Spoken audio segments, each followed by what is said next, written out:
Hi guys, what's up? Welcome back. Today you join me in the 2023 Cupra Born, the wild child brother of the Volkswagen ID.3, a car aimed at the traditional hot hatch petrol head, but can it deliver and can it be a practical daily?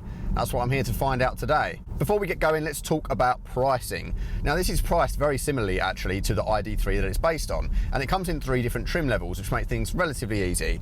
The V1 trim starts at around £36,500, and that will get you things like a rear view camera, adaptive cruise control, keyless go and LED lights, so your kind of basics that you come to expect in a 2023 model.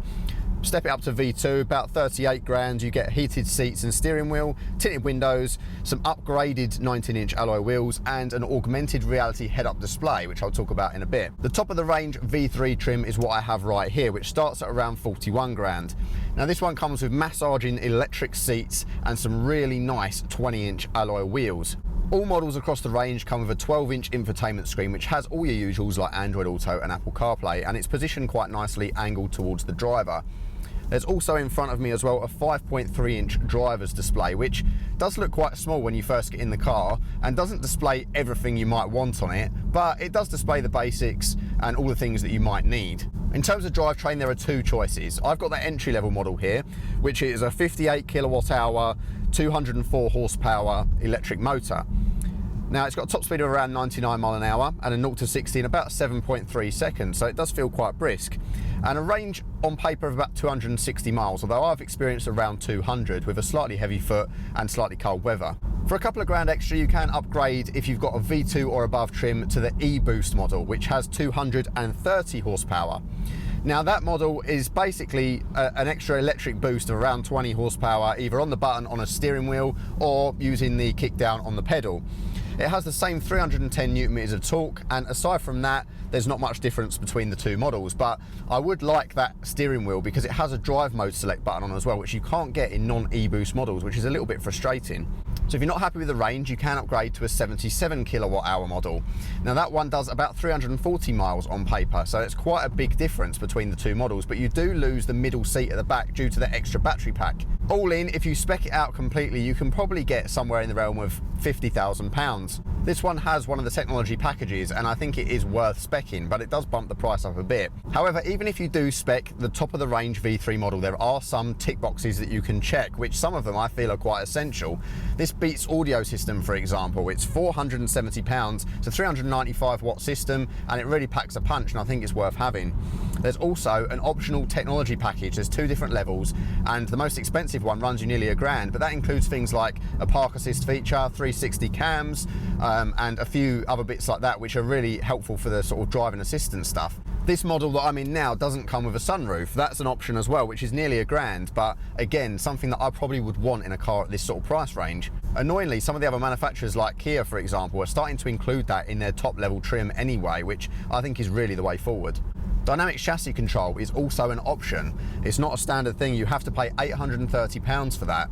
I don't necessarily think it's worth having on this car. I mean, it's a nice option to have, but if you're looking to save money and put it elsewhere, I would say dynamically this car's quite decent anyway. Now you might think that's a bit steep pricing wise, especially as there's quite a few alternatives out there at the moment that are quite good, like the Peugeot E208 for example, or the new stuff from Renault that's coming out. You've also got the Kias. The Kias are exceptional value really when you consider all the stuff they come as standard.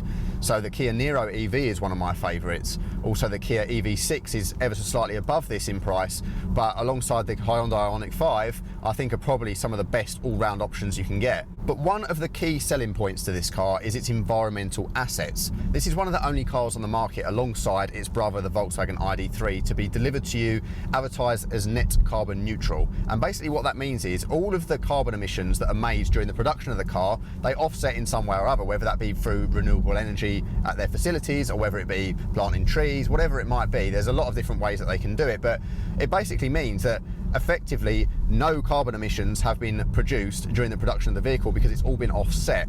Because one of the big concerns about EVs is where do you obtain the lithium from and how is that mined out of the ground, and you know, what sort of materials are you using in production, and is any of the materials inside the car recycled, and that kind of thing. And that's another thing where this shines, is the recycled materials. So this headline in here is polyester, 100% recycled. The seats in this particular one are recycled Dinamica microfiber. But in the entry-level model, you get sequel, which is recycled ocean plastic in the seats. There are other manufacturers starting to do this as well. When I test drove the EV6 from Kia, that has some interesting vegan materials in there as well, and also some recycled plastics in the door cards. Now this car doesn't go quite that far. There are some scratchy plastics down the bottom, but overall, the use of some of these materials is really nice. And for those eco-conscious, having a net carbon neutral platform is actually really appealing. So let's talk styling then. I think it's actually quite a good looking thing. I really like it, and especially in this vapor grey paint, which is actually the only no cost paint option and the one that I would spec. This car, being the V3 model, has the 20-inch Hurricane wheels, but they're not harsh at all because they've got these chunky tyres on. They don't feel too bad or crashy, and the ride doesn't sacrifice anything. A bit like on my Audi TT, I've got 20s on there. That really feels quite harsh in comparison to this. It's definitely much more interesting looking than the Volkswagen ID3 that it's based on, both inside and outside. It's got a little bit of a snub nose look about it, and some people say it looks a bit like a Matchbox car because of its sort of minivan-like proportions, but it's not actually too big. It's quite easy to place on the road, and to be honest, in terms of the way it looks, it just turns so many heads. Like, everyone wants to know what it is, everyone's fascinated by it. I think the copper detailing and the Cupra badging really helps that. But just the sharper lines than the ID3, the light bar that runs across the back, and also the front LED lights have what they call the welcome ceremony, which is this lovely starlight pattern when you unlock the car, which I find really appealing. And it just really adds a bit more premium styling to it. And you can see the Born signature in the back of the car as well inside the light bar. I definitely think it's one of those cars where the spec can make or break it, and I definitely think it's going to be subjective as well. Is it the prettiest hatch you can buy? Definitely not, but it has grown on me, and I do think it's much more interesting than a lot of the rivals, which look a little bit plain. It's the same affair inside really. It's similar in layout to the ID3 and has much of the same controls. However, everything's been given that Cupra flair. The pointed arrow shapes are everywhere you look, in the door cards, on the dash trim, and even in the seats. The seats look absolutely gorgeous with the copper stitching, and there's some exposed copper stitching on the dashboard in front of me as well, and it just looks amazing. I really think the details stand out, and I love their steering wheels as well, with the sort of carbon effect middle with the Cupra badge right in the centre. Some metallic paint on there as well.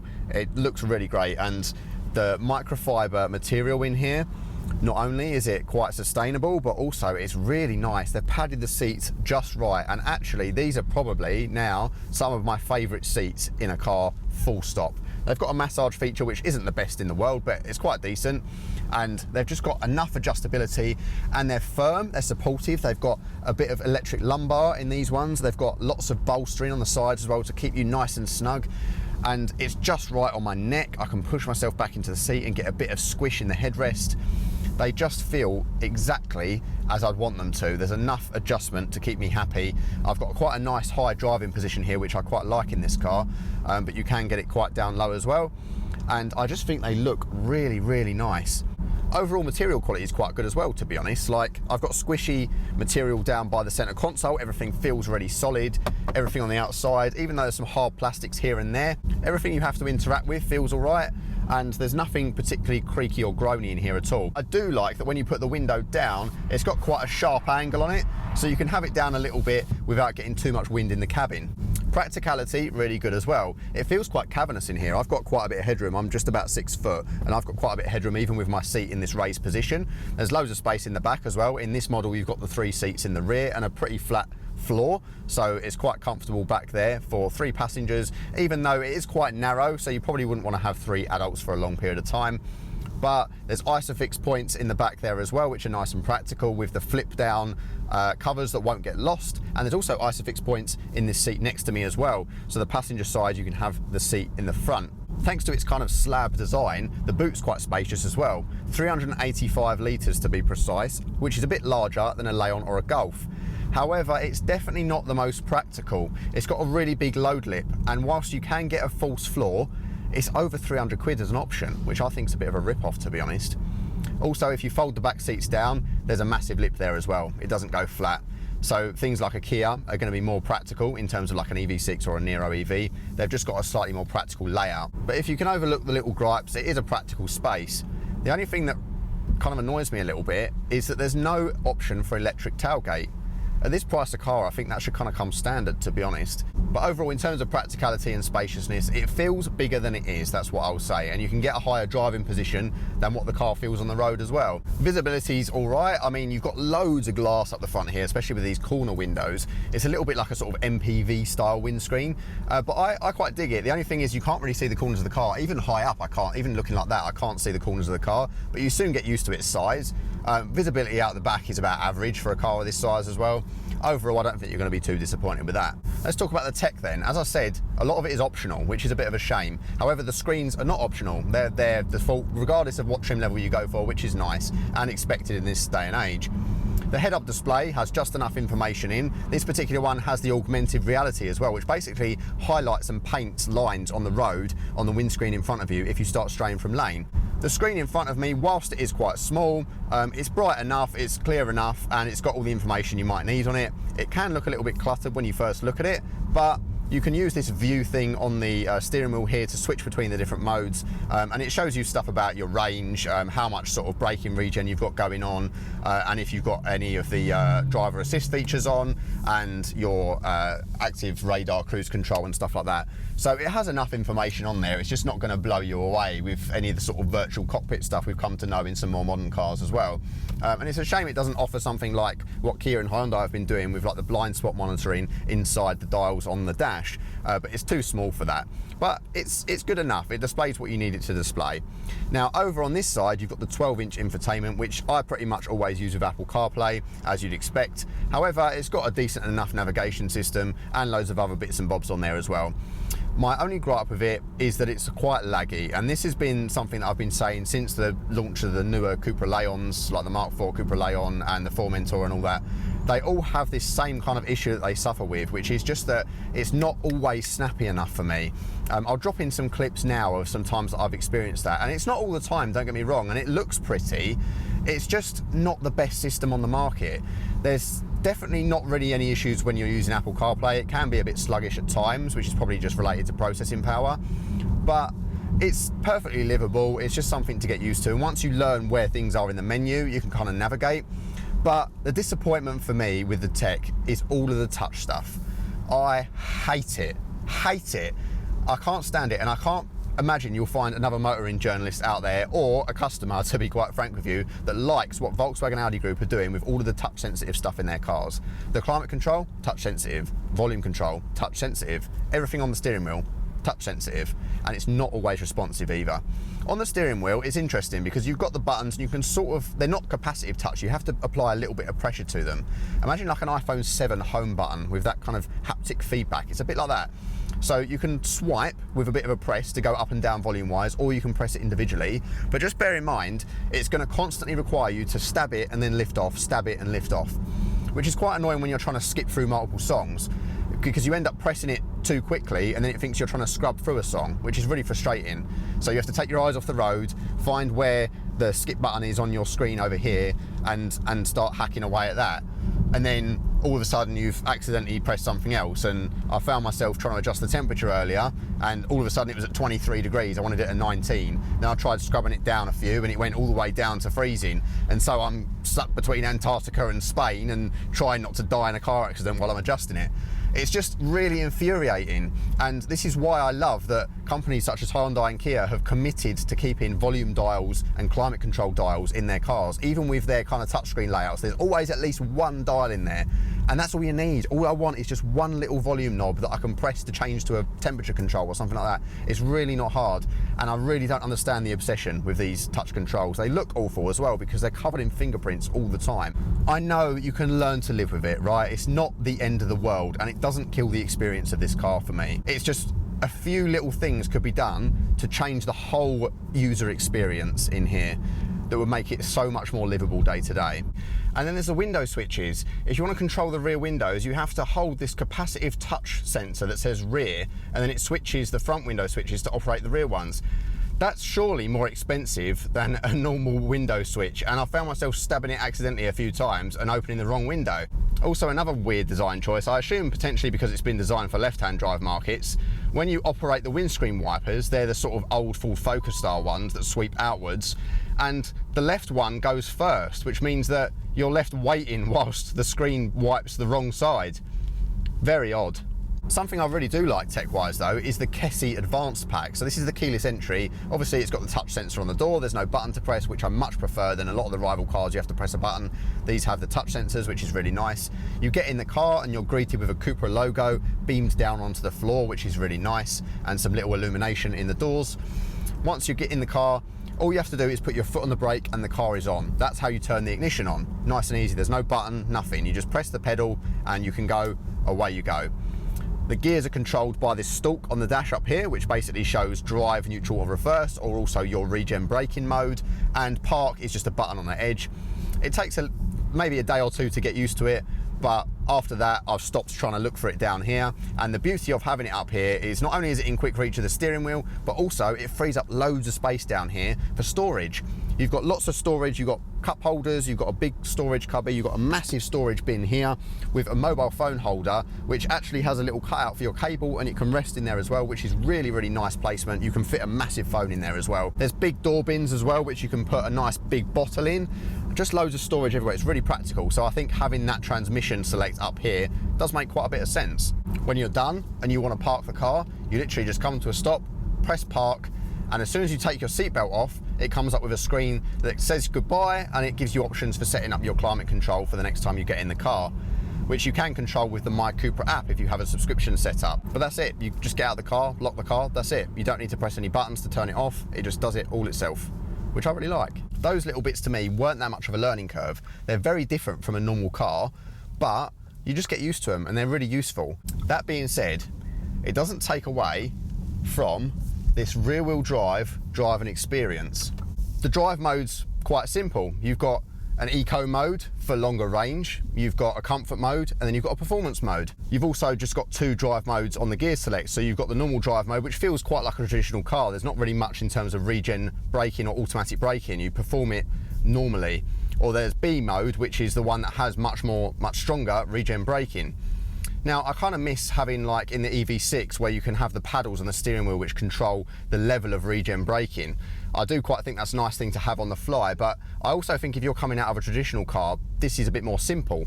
You're not going to have too much difficulty figuring it out. And this is, of course, designed to be slightly more sporty than its brother, the ID3. All of these Cupra Borns are rear-wheel drive, and you can feel it. It picks up really well. And it handles lovely as well. It's a heavy car, this, 1,800 kilos, give or take. So it does take a bit of power to pull it along the road. However, the center of gravity is really low down because of the battery packs. That's the way this chassis has been designed. And you can really tell, and even on these 20-inch wheels, it feels quite forgiving in terms of the ride comfort. It's not too bouncy like some of the other EVs that I've tried. It feels all right, but you can feel that it's heavy low down. But I don't mind that. It gives you a bit of confidence. Even though it's rear-wheel drive, there's very rarely a situation where it'll break loose. Even if you're pushing it and you try and turn off some of the electronic nannying, it still feels almost like a four-wheel drive car when you launch it. There's never any drama.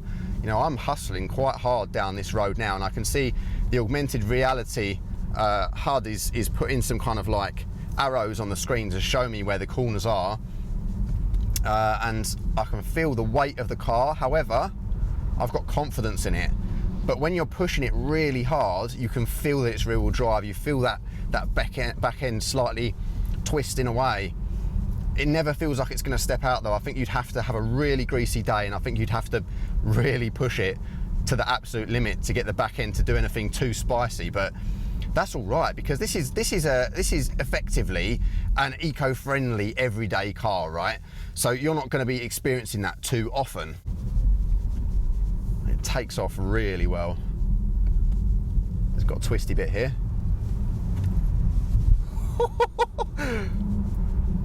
It's a different type of fun to a normal hot hatch. It's definitely not dull by any stretch of the imagination. You can really have some fun in it. You saw the back end twitching away there. It doesn't feel like it's going to break loose at all. It's not like a BMW or, you know, like a traditional sort of rear-wheel drive car. Because of the weight, it almost feels like it's four-wheel drive all the time. It's just when you're really hustling along, it starts to feel a little bit more lively, but it's just right. And I think this is the thing, right? With EVs, they're so heavy, you have to find another way of having fun. And the center of gravity in this car and the handling, it feels quite flat through the corners. The steering's quite nicely weighted. The only concern that I have is the brakes are kind of spongy. Oh. Yeah, when you launch it, you do feel that torque. I mean, I think the e-boost version with that extra power on kickdown or on the wheel, I think that would make a bit of a difference. But you do still get quite a nice bit of torque in this. All right, let's do a quick 3-point turn here before we have another little thrash. So on the stalk, into reverse. I've got the reverse camera. It's got a nice turning circle as well. And we're off. There's 60. The only gripe I have is the brakes. I mean, they work, but the issue is they do feel like EV brakes. They feel like regen brakes. There's kind of nothing, and then let's just try. Let's do a sort of emergency stop up here. So from about 60, nothing, and my face has come off. So you do have to adapt to that a little bit, but they are quite strong, to be fair, and I wouldn't really be concerned about them. You do get upgraded brakes on the e-boost version as well, so if you're really thrashing it, that might be the one to go for, just for that extra braking performance too. Once you're used to it though, it's not too bad. You just need to be a little bit careful in traffic, because sometimes it takes a little bit more of a stab on the pedal than you might think it does. Yeah, I mean, you're not going to get your same thrills as in a sports car or hacking through the gears in a Golf GTI or something like that, but you know, if we've got to go EV, or if it's more practical for what you do, then it's definitely not a bad option. Like, there's definitely a lot worse out there in terms of the driving dynamics, and I think that's where this excels. Is it's a reasonably normal sized hatchback with lots of space inside, and its proportions mean that it's quite tall. You can fit a lot of stuff and a lot of people in it. There's a few impracticalities and stuff like the touch buttons in here that are a little bit infuriating for it to live with day to day, and stuff like that would make me lean a little bit more towards something like a Kia Niro EV or something like that, because I think those are just slightly better all-rounders in terms of the tech and the day-to-day living stuff. However, if you want something that's just sharper and more fun and more interesting to look at, then I think this might be the choice. So there we have it, guys, the 2023 Cupra Born. Something I've been waiting to check out for a little while, so I would definitely put it in your shortlist before making a decision. And of course, when I'm done thrashing around here, when I'm sitting in traffic, I've got that nice smooth electric drivetrain to get me home. It has its benefits, so let's not be too scared of it. So thank you so much for watching. Thank you to Cupra for sending me out the vehicle, as always. I'm really excited to check out some more of their range, and of course, plenty more videos to come. Thank you so much for watching. I'll see you in the next one. Bye-bye. Oh, what a nice day.